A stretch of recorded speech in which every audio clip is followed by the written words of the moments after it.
and tweaking and aligning and tweaking, and spirituality, meditation, mindset, psychology, all those things were part of that. Yes, they're all certainly really well tied together. I know the term life coach. A lot of people hear it, Yes. but I don't know if people really understand what a Right. life coach is and what one would do. Right. Yeah, I didn't. So if I had known about this when I was in, that deciding stage, and I knew if I had heard the term, if I knew what it was, I would have thought, that is me. That is where I want to be. Because it takes all of those things I just spoke about. There's an alchemy. It weaves it all together. And a life coach, to me, my interpretation, and passion for it stems from the fact that just like any other coach in any other arena of life, a life coach really is someone who is your biggest supporter, who meets you where you are. And it is, to me, really about amping up your game. And this may sound a little cheesy, but in this situation, the game that we're playing is not football, it's not basketball, it's not, an Olympic athlete necessarily, but it is the game of life. So where do I want to grow in my life? Where do I want to expand? Where is life calling me to be the master of myself and to be the best version of myself? So, yeah. It's really about getting clear on who you are, why you're here, what you want, where you are ready to evolve, and how do I do that in a really loving and powerful way. Right. Because I would imagine that many of us are actually not living our best lives or being on a day-to-day basis the best version of ourselves. So what's holding us all back? Yeah. For me, and for the clients I work with, it's really the story we're telling ourselves. It's a mindset. It's a mindset approach. A lot of this is subconscious and unconscious. There are stories we're telling ourselves that, and that we are living by, that we're not even completely conscious of. We just keep thinking the same thoughts and doing the same things. And if we're not getting the results we want in some area of our life, if we feel this isn't my best life in this particular area, we can take the layers away and find that there's a belief system that is fueling that. And the good news is when we do that work, that kind of, we look at the outside of where I'm stuck, and that's a mirror of where I'm stuck in here. And we do this with compassion, and we say, what am I telling myself? What am I believing here? Why am I believing it? Is it even true? So it's mindset is a huge part of what I do, and reprogramming that. And we totally can. Just because I think something today and believe something, if it's not working for me, there are ways to let that go. Right. And I think thinking is the problem. It's our habitual, repeated thoughts that they just kind of run like a tape in the background. It's the story. I love that you call it a story. The story we're telling ourselves about our lives. Like, we are narrating our lives in our heads on a day-to-day basis. And, I think you're right. Like, what if it's actually not true? Yes, you got it. You got it. And you just said, captured that so well. There is like a ticker tape running. And the science of thought work is that we are thinking somewhere between 60,000 and 80,000 thoughts a day. So that's a thought every 1.2 seconds. So it's constant. It's like, here's a thought. And a thought is just a sentence, but here's a thought. Here's another thought. Here's another thought. Here's another thought. And they are often they are running automatically. And I was never taught to observe my thoughts or to question them if they weren't working for me. So this is where the magic is. This is where we reclaim our power. Right. So it's about thinking about what you're thinking about. Yeah, definitely. Noticing what you're noticing, where your life goes, where your thoughts go. And one of my teachers, through a book that I read of his, Michael Bernard Beckwith, he said that you can't run from your thoughts, or you can't hide from your thoughts. They show up as your life. And I love that. Yeah. And I'm like, so if I have a story about money, if I have a story about relationships, if I have a story about a career, if I have a story about weight loss, this story in my head, if it's a great story, it's showing up as a great result and a great reality. And if it's a story of sabotage, I will see that I continue to be stuck in finances or relationships or wellness. So what I'm thinking, if I'm stuck out there in some area of my life, it is a mirror for us to know that I am also stuck in here in a rut. But it's a neural pathway rut. If I'm stuck in a rut out there, I'm stuck in a neural pathway rut in here. Okay. But the beauty of that is we are born with a brain that we can change. Neuroplasticity. And so we just question stuff and get new neural pathways up and running. And so I guess that's what you do. A client would come to see you because they feel stuck. I mean, I think we all know these people who, and we often are those people who from the outside looking in look like they have it all, but maybe they're really unhappy in the relationship, or they desperately want a new job or something. And so they come to you and there's somewhere that they're stuck. And so you would help them figure out how to get unstuck. Unstuck. Yeah. Yeah. It's done from a place of compassion. It's done from a place of curiosity, because we often beat ourselves up about being stuck somewhere. And we think we know we're smart enough to know differently. So why aren't we doing differently? But life coaching, whether it's one-on-one or small group or big group, it's about, let's look at this from a place of compassion. Let's look at where you're stuck from a place of curiosity. Like, why? Curiosity. Why am I stuck here? What story am I telling myself? And you and I have talked a bit about meditation, in other chats that we've had. And meditation is a huge part of this too, Roberta, because meditation and mindset work for me. They're just like this. I do both always in my own life and with clients. And to become the observer of our mind, to become the observer of our thoughts, and to slow down, how fast those thoughts are firing. Meditation helps us get into that place of compassion where we connect with such a gentle energy. And it's a gentle energy of our own inner wisdom. So as a coach, I would never tell anyone, you should do this, you should do that.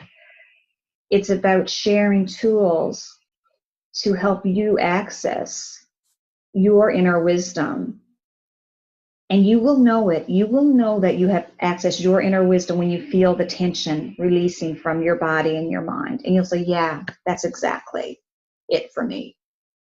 So it's very liberating to access your inner wisdom and to know without hesitation that that is your truth. And then we know where we're moving now. So we're here, and we want to move up to here. And so now we can get going. We can put a plan in place. Right. I'm a huge fan of meditation, and I just started a really regular practice because I guess, like a lot of people, I do stops and starts with this, where I'm very devoted for a week and a half, and then life interrupts me. But recently I started a daily practice again, and there is something so peaceful about just that quiet. And I tried to explain it to someone today, actually. And for me, my favorite parts of meditation are when I come back. It's like you don't realize you're gone somewhere until you're actually back. And then you don't know where you were, but you keep chasing that, if that makes any sense. It does. It does. To me, I often use the word delicious when I describe meditation. That, and I didn't think I could meditate. I was fascinated by meditation. It sounded like I was intrigued by it. I wished I could do it. But I thought my mind was just too busy, that I could never access that stillness that I could sense in people who meditated. You know, when you see someone or you meet someone who meditates, you may not even know they meditate, but there's a stillness that they carry with them. There's a sense of balance. There's a sense of ease. And not all the time, because we all are going to have highs and lows, but there's just this general, just this sense Calmness. of being centered, calmness. Yes. Yeah. Absolutely. I know exactly what you mean. A lot of people think they can't do this, right? I argue with people because, I can't meditate. And you have a great saying about meditation, right? Yes. If you can breathe, you can meditate. If you can breathe. Right. Meditation can be as simple as taking one conscious breath. And when I say conscious, I mean that we really are noticing it and connecting with it. So we notice the air as we inhale through the nose. We are with the breath as we exhale through the mouth or the nose. We notice how our body changes as the air moves in and out. And one conscious breath can interrupt this story, can interrupt the firing and wiring of those neurons. And this is where we start to sneak into those spaces now between the thoughts, and can plant a seed for something new. But it is as simple as a breath, and you can quickly access the stillness, even if your mind is telling you never will, or even if you have a very, very busy mind. We all have busy minds. We all have 60,000 to 80,000 thoughts a day, a thought every second. So we're all in this together. Mm-hmm. And meditation is a skill that you get into it, you get a sense of the deliciousness of it, and it's like, and you want to come back to it, because I think it is that stillness is who we really are. I think that calm is who we really are. And it's from this place that we access the wisdom. It's like it starts to rise up into our consciousness and guide us. Those aha moments, when just something just lands in your mind and you're like, that's it. So meditation helps with that. But meditation can be, you're in the shower and you're just totally like enjoying that, or you're walking with your dog. When I'm walking with Phoebe, our dog, and there's just, nature. It's like, that can be meditative because I'm just with her and with nature, and my thoughts are less busy. It can be if you like to paint, or you like to cook, or whatever it is, wherever you lose yourself and you look at the clock and, oh my gosh, where did the time go? Right. Mm-hmm. I love that. And I think, I think you're right. People have this mental image that you have to be sat cross-legged facing east. Yes, exactly that. And you know what? Some people do meditate that way. But I guess it's all about accessing the present moment. Everyone talks about that. And Louise Hay said that the point of power is in the present moment. Oh. And when you live there, you're calmer. Yes, absolutely. Absolutely. And it is, it seems so abstract. And what is that? What is that present moment everyone is talking about? And it is just when you are completely in sync with whatever you are doing in that moment. And there are no thoughts of the past, really. There aren't that many thoughts of what I'm going to do next. I am just completely here. I am right here, right now. And it is rejuvenating, and it tops you up, and it heals the brain, the soul, the body when we do these things. And it's just a real act of self-love and self-care. Right. I love what you said there about healing, because I think, we're suffering just as a species, and not just this year, but I feel like so many people are just suffering. And I think one of these limiting beliefs that we have is that we're just not good enough for this particular person, for this job, for life, and that we're sort of setting ourselves up to fail, because we go into a challenge with the attitude of, well, I'm not going to succeed anyway, whether that's you want to quit smoking, you want to lose weight. So I guess being a life coach and dealing with meditation and mindset, it's like you have the skills to help somebody kind of really examine where these limiting beliefs come from and maybe how to release them. Oh, yes, absolutely.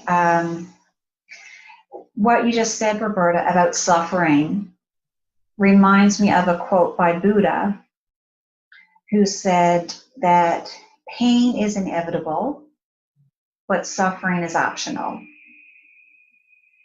I love that. Mm-hmm. And that is, to me, it is, I want people to know that this is normal.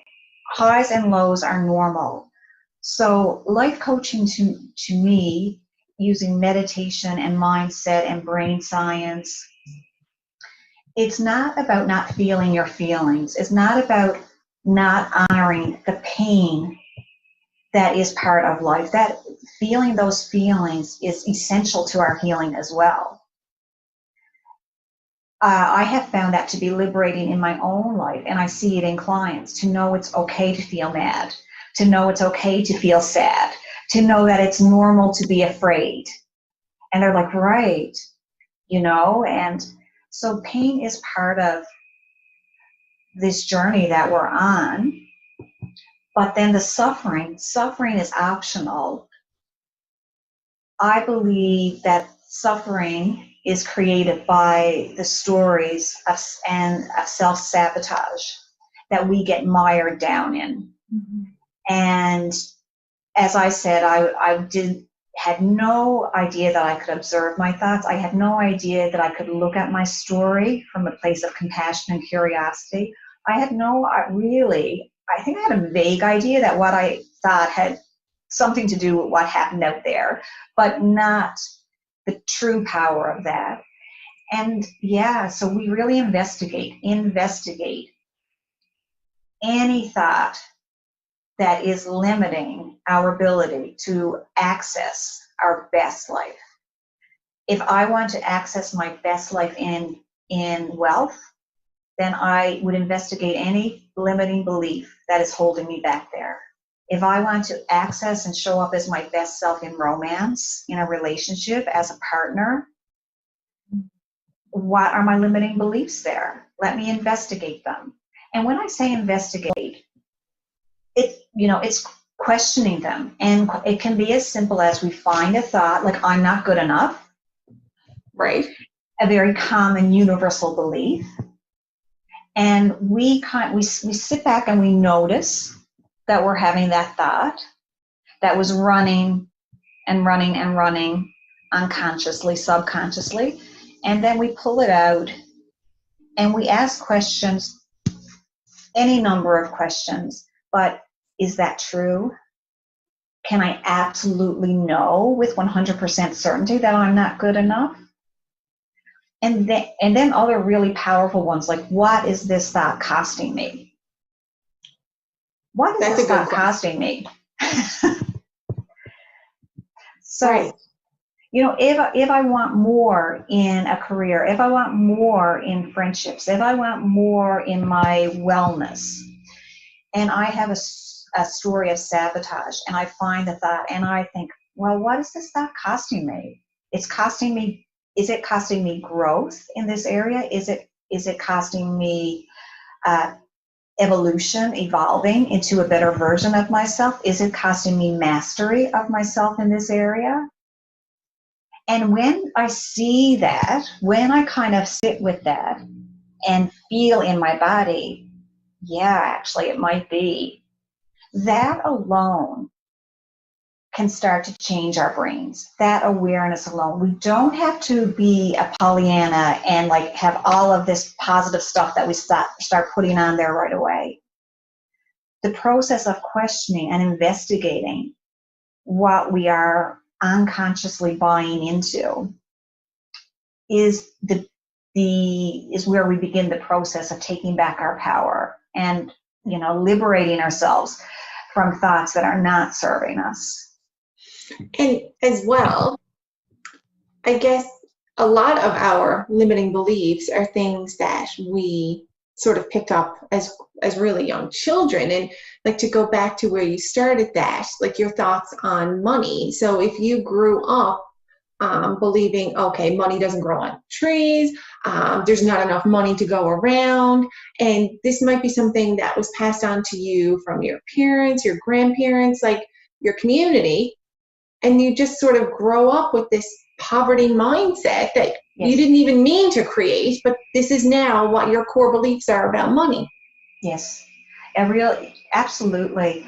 You know, this scarcity mindset, a poverty mindset, and these thoughts are recycled. You know, I don't need to have. You know, I can just thinking money doesn't grow on trees. Money doesn't grow on trees. There's not enough to go around. Only the rich get richer. You know.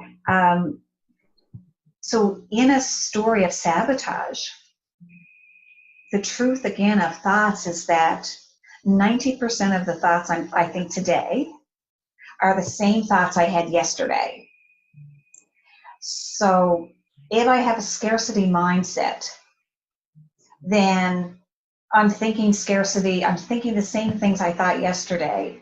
And if I want to create something better and something new, I have to think something better and something new, rather than the same thoughts over and over and over again. So when we think better, we get to live better. When we make better thought choices, we manifest, like we actually do create better results in our outer reality. And I guess too, having a life coach, you have someone you're accountable to. So, I mean, you know, a lot of us can read a book and go, oh yeah, but it's applying this to your life. So I guess, you know, having someone like you keeps people engaged and active with the process, right? Yes, I believe so. And I mean, I have a coach. I have a team, you know, of different people that I consider my support team, a naturopath, a massage therapist, you know, a coach, just in these different areas of wellness. And you use the word, you know, action, and that's it. Like, we just don't, when we say meditation and mindset, so it's not passive. So this gets us grounded and centered and connected to our inner wisdom. And then we start to take inspired action. Oh, Natalie, I love that. And I can tell you that I would be very happy to put you in charge of my thoughts. Unfortunately, we are out of time. I seriously could talk to you about this for hours. But just quickly, how can people find you and get in touch with you? The easiest way is Facebook, Natalie Finlay. I'm also on Instagram. You can message me privately, send a DM, see if we're a good fit, if you're curious, and just if you have a question, if you're curious, just go with it. Just reach out, and we'll take it from there. If you feel inspired. If you feel inspired, if you feel the pull, if you feel curious. Awesome, Natalie, thank you so much. This was wonderful. Oh, thank you for having me, Roberta. I love chatting with you. Same.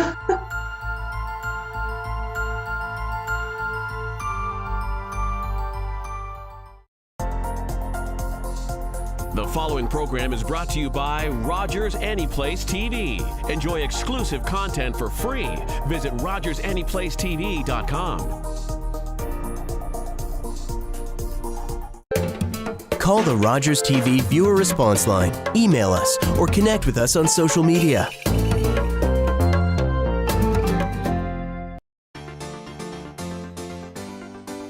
I'm going on a trip. It's like stretching our wings, right? It's like sowing the wild oats. Who says that? Do you have naked pictures? You told me to sow my wild oats. That's not what that means. Of course it is. This is a shelter, a safe haven for women to come without societal judgment. Come on, Sarah McLaughlin. What you got, Lizzo? Are you gonna tap out? When to tap out me.